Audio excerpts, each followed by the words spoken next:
Well, hello, Young and the Restless Daily Recap fans. Today's daily recap is for, excuse me, Friday, December the 9th, 2022. Friday, December the 9th. Hopefully, my voice will act right through this recap. Today, we have Tucker having lunch with Ashley, and Tucker does this surprising 180 on Ashley, talking about, I think you all should give Diane a break. You guys have had this plan to just run the poor woman out of town, and Ashley's like, poor woman, and he goes, and now we've got Jeremy Stark in town. He's a dangerous man, and I think you need to step back from Nikki and Phyllis. And no, and Ashley's looking at him, and she says, you know what? Well, this is sure a 180. And he's like, well, yeah, I guess it is. She goes, especially considering you're the one who gave me the information about Jeremy Stark. I didn't know he existed. And so she goes, what are you up to, Tucker? And I was thinking, what are you up to, Tucker? Because you have been supporting Ashley, saying, yes, I will help you do it. I'll help you run Diane out of town. I don't know what's going on with Tucker, what's his angle now, but Ashley wasn't having it. And he goes, now that I think about it, a lot of that extra, anger towards Diane should be directed at me, because I was the one who cheated on you when we were engaged. And so she goes, at the end of their lunch, she goes, you know what? One thing, you're right, Tucker. I am going to start directing a lot of that anger at you. And he's kind of looking like, oh, wait, did I go too far? Because she's like, no, bottom line, my feelings toward Diane go definitely beyond you cheating with her. Definitely. Period. So they left that alone, right? And then we have Lily. Lily, and she's sitting there at society waiting for Devon, but she's sitting there kind of stoic looking, just like deep in thought. You could tell she's thinking about her relationship or fading relationship with Billy, and Nate comes over and he sits down and he's talking to her, and he thanks her. So they didn't show us, but she let Elena out of her contract with Chancellor Winters. And she says, I don't want anybody with us who doesn't want to be with us. In my mind, I'm thinking, hopefully Newman Media handed you all over a big fat check for Elena, because in order to get Elena out of her contract with Newman Media, Chancellor had to hand over a big fat check to Sally. So I'm thinking, I hope you all got a big fat check. Seriously, right? So then, of course, Nate goes into, he wants to mend fences and blah, blah, blah. And Lily says, there's a lot involved with that. And he goes, yeah, but, Devon, back into bashing Devon. Nate can't have a conversation without bashing Devon. Devon had a partner, Devon, this, Devon. And Lily's just looking at him and like, well, whatever. So Devon shows up. And so Lily gets up to go over to a table with Devon, and Nate says, hey, Devon, I got a phone call from, what's Amanda's sister name? Because I didn't even like her to begin. Amani, and she says that she and Amanda aren't coming back. So what's going on with you and Amanda's relationship? Devon looks at Nate, said it's none of your business, and turns and walks away and sits down with Lily.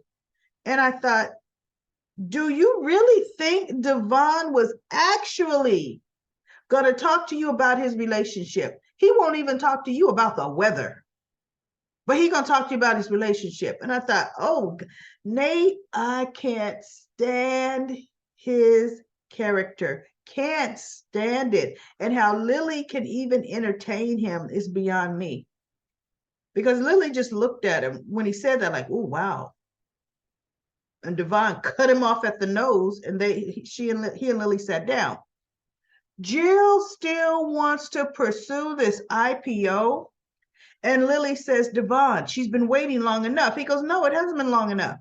Because she goes, well, Nate has no shares, so he can't take over. I mean, there can't be a majority takeover, with the IPO. That threat is diminished. And so Devon says, she goes, so is Tucker still a threat? And Devon says, I don't know. And because I don't know, I'm not co-signing for it. I'm not signing off on this. And she goes, yeah, but we can't hold Jill indefinitely. How long do you think it'll be before you know? He says, again, I don't know. And I'm thinking, good, Devon, don't rush into that. Just don't. But you could tell Lily's going to keep pushing and keep pushing and keep pushing until it happens. Right? And then that would be just detrimental if Tucker made a move, because boy, Tucker's going to lose everything if he does. Right? So Lily says, he goes, so what were you talking to Nate about? And she goes, yeah, he wanted to, he's trying to mend fences, and, she just blah, blah, blah. And Devon was like, that ain't happening. And so she says, Devon, I'm here. I'm just trying. She goes, I have a question. Is what Nate did so betraying us so different from what you did betraying Amanda? And Devon looked at her and he said, how could you even ask me something like that? And trust me, I was sitting in TV land saying, how could you even ask him something like that? Lily, idiot. We're talking betrayal with passion. Okay? Yes, it's hurtful, it's bad. Passion. Versus Nate trying to completely defraud and just betray his family in the worst possible business way. And Devon looked at her. He goes, let me tell you something. And I said, tell her, Devon, tell her. And you ain't even my favorite person right now, but tell her, Devon, right? He said, what Abby and I did, it wasn't planned. It wasn't calculated. It just happened. It just happened. He says, and we are truly sorry to the people we've hurt. He said, what Nate did with Victoria was calculated. It took months of planning. I mean, months of planning. And he should have said, and lying to our faces on a daily basis, executing that plan. Okay? Executing the plan. And you're going to ask me, is it the same thing? And he goes, no, it's not the same thing, Lily. No, it's not the same thing. And I was like, no, Lily, it's not. I mean, what were you thinking asking that? Right?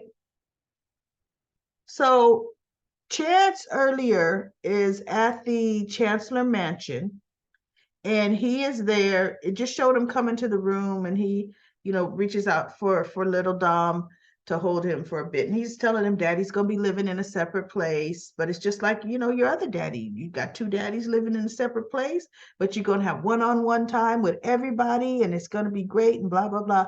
And Abby's like, and so she's looking at Chance talking to little Dom. So he puts him down, I think, because then he's talking to Abby and he goes, we'll make plans, arrangements on visitation and everything else. And, again, he reiterated they do need to move forward with the divorce, right? So Well, Devon is talking to Lily. Now, Abby is coming into society, running to, walking real fast to the back. You could tell she's upset. And Devon catches his eye as she's walking by, and he's thinking, is she coming in here like that? What happened? And I'm thinking, goodness, you're coming into a restaurant where you have customers, you have to deal with the chef and employees, and you know. So he looks at Lily, he goes, excuse me. And he gets up from her to go over to the side, and Abby comes back from the back. And teary eyed, he goes, Abby, is everything okay? Chance moved out today. It's over. It's truly, truly over. No, so of course he has to hug her, right? And Nate is busy. Now, Nate doesn't see him hugging her because the position where Nate was and where they are, he can't see it. But he's too busy looking at Devon. He was looking at Devon and Lily the whole time they were talking, right? Nate is trying to, as if his family, Devon, doesn't hate him enough. Nate's trying to figure out how he could put his nose into things. See, Nate still hasn't learned not one thing. And that's what Devon said. He said, Lily, Nate's not sorry about nothing he's done. He's not sorry at all. So no, it's not the same. And it really isn't, right? So Devon, is giving her a hug, and it's left there. But we have Diane. Okay, Stark with Jack comes in, and this time he's not nice to Jeremy. He's like, you know what? I know all about you and the kind of person you are. He says, don't show up to my house again, and definitely don't show up at my place of business again. Period. He goes, well, what's the matter, Jack? I'm not welcome anytime. And Jack's like, no. And so he goes, I'm here because I have business with Diane. And she's like, we have no business. He goes, yeah, we do. I don't owe you anything. He goes, yeah, you do. And so Jack says, what's the price? I will pay it. And Diane's like, no, Jack, you're not here. And she's looking at Jeremy. He's not here to pay my debts. And Jeremy looked at Jack. He goes, this is between me and Diane. Like, I want money from you. This is between me and Diane. And Jack kind of looked, and he goes, well, it's time for you to go, or shall I call security? And so Stark is looking like he's telling Diane, oh, this ain't over. This is not over, right? So Diane, he walks out, and Diane's like, he's relentless.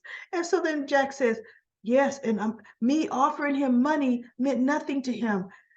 I didn't plan on that. I mean, you couldn't have told me like that was going to happen. It's like, Jack, you're out of your stupid realm. He's a criminal, you Jack, right? You just said, what is it? Name the price. And he's like, shh, Diane, it ain't over. See, you can see it, Jack. He's looking right at her. He's ignoring you. You didn't like that.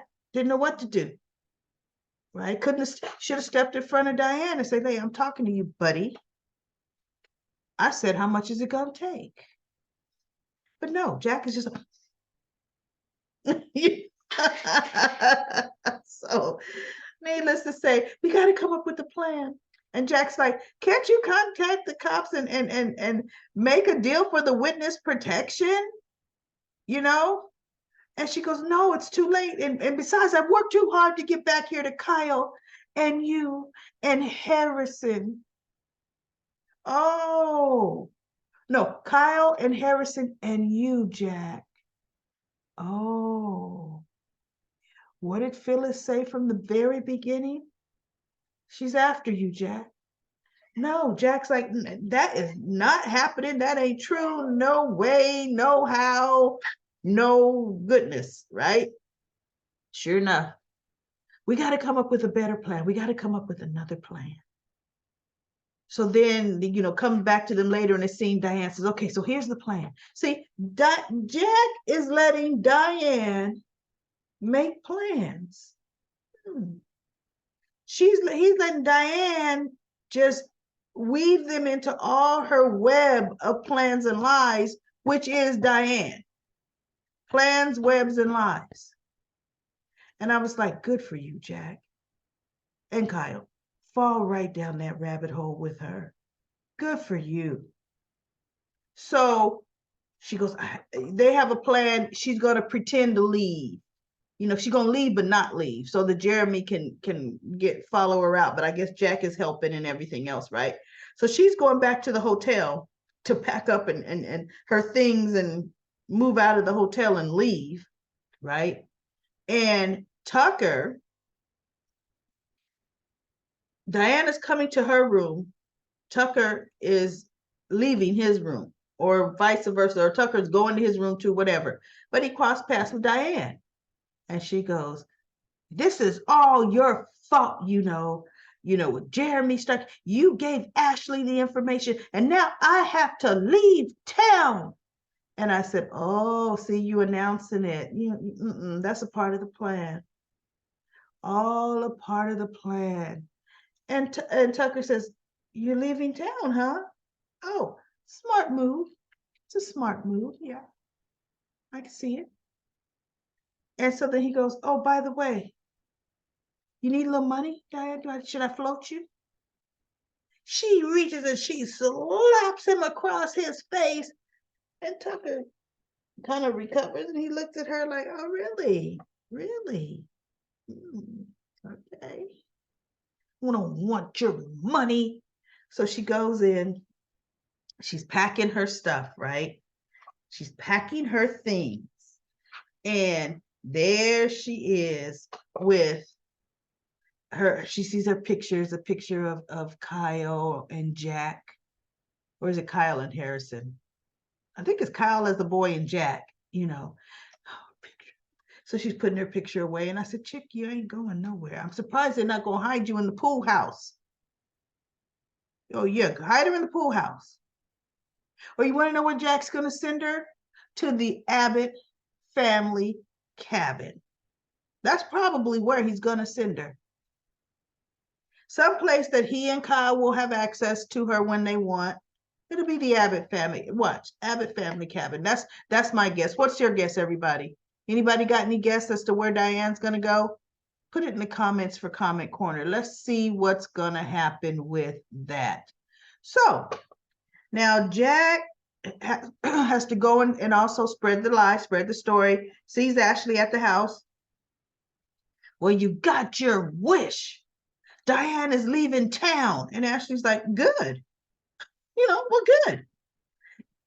I have never been more ashamed of you or disappointed in you in my life. You brought a dangerous criminal, and Ashley's just looking.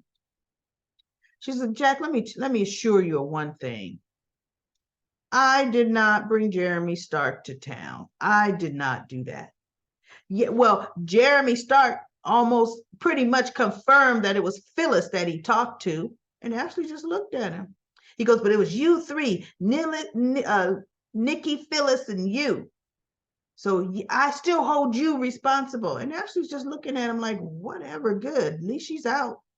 She's just straight-faced standing there like, whatever, Jackie, whatever. I didn't bring him to town, but whatever else you saying, but good, she's gone, right?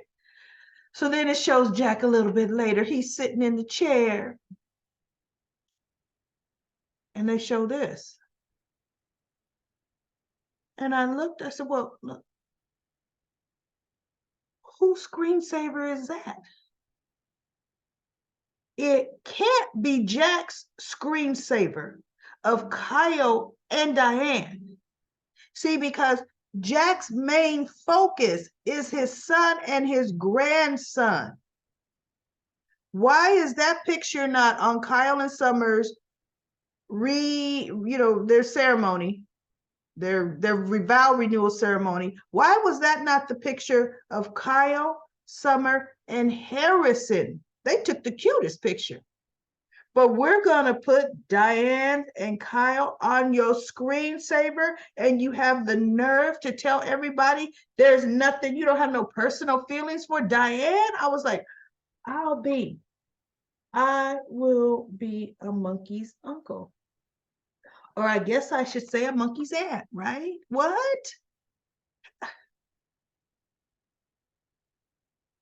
So that's all she wrote. And he looked at the picture and he just put it down like, oh, poor Diane. Like, oh, what's she gonna do? What has she been doing for what, 9 years? She was gone? Or it was actually a little more than 9 years, right? What's she been doing? She's been fine, just fine. But now she can't be fine. Okay, whatever. So I'm like, you know what? I'm so sick of you guys. This is ridiculous with Diane. I mean, oh my goodness. So let's go to comment corner. Comment corner. Let's see what comments that we have going on right now. I didn't have my comment corner ready to rock and roll, but it's ready to rock and roll right now. Carrie Jo says, Lily handled talking to Chelsea with pure class. Monique says, Ian, the cult leader, the one was led to believe he fathered Dylan with Nikki. Yes, he was dangerous. Oh, you're right. You're right. That cult leader, he was dangerous. Where the cult that Mariah was in too, right? Yeah, I think so. Carrie Jo says, Victoria was with a bad man. Can't remember his name. That was Ashlyn, but Ashlyn was more business devious. He was known for hostile takeovers, taking over businesses. Ashlyn didn't get dangerous and crazy until at the end, because for some reason his stupid feelings got in the way, and he really fell for Victoria, and she okey doke dumped him, and then he flipped out, right? But yeah, I think this is the next bad guy. Yeah, this is a bad guy that Genoa City's not used to. And then we have Annette says, once again, poor Abby. Lily could have better results in love. I don't know. Lily and Kane were back and forth, but she loved him deeply. And let's face it, their number of marriages, how many, 2 or 3? You know, she tried. She tries really hard, and she's a good partner. Lily is. Libby says, I'm so disgusted. They're going to throw Phyllis under the bus, and I think Diane is in cahoots with Jeremy to get money out of Jack. Just might be. Lisa said, well, you know what though? Long haul, long run. Diane is seeing how she's manipulating that whole situation. She knows she'll be the next Mrs. Jack Abbott. That'll set her up money-wise. So Lisa says Diane never cared for money. She just wants Jack, Kyle, and the grandson. I know. I think it's she wants to be solidified in that Abbott house. That's always been Diane's end game, was to get in that, be an Abbott. LaShanta says, Marco, remember, looks like Jack, but Victor hired that. He was some kind of bad guy, but he never was. I mean, when he was impersonating Jack, that whole period was comical to me. Wasn't it just ridiculously comical? Because he was so opposite Jack, he could hardly see. He was actually changing what people knew of Jack into him, and people couldn't stand him. Phyllis had to leave him. She's like, no, whoa, what? This ain't the Jack Abbott I know. Well, you're doggone right, because it ain't Jack Abbott, right? So that's about it. That was it for the Young and the Restless today. Nothing really big happening. Let's see what happens next week. The Young and the Restless, we shall see. I'll see you then.